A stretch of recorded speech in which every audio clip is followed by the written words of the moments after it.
How do you add a voice in the screen recording on the iPad? So let me talk about it. If you're new here, subscribe so you never miss anything important. So if we are talking about the screen recording and adding voice even before we get started, like you can go to the control center and before clicking on the screen recording button, you hold down on it and there the microphone should appear, right? So you can enable it, make sure that the toggle is on, and it just means that the screen recording will also contain the voice or whatever is captured through the microphones of the iPad. So that's practical already. But if you already have the the video screen recording ready and you want to add the voice later, you will need to use a video editor.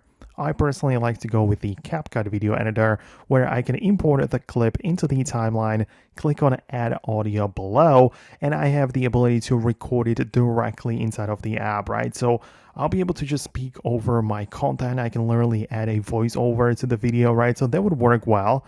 But I can also click on add a sound and go to the files app by clicking on the folders here, and I'll be able to import my audio from the files app if I have it set up and ready right like this. So it would also work, and I can just paste it like that and have the voice added later if I wanted to. But as I said, a video editor is required for it. So thanks a lot for watching. Let me know if you managed to make it work. Hit the thumbs up and subscribe for more, and I'll see you later in the next videos as well.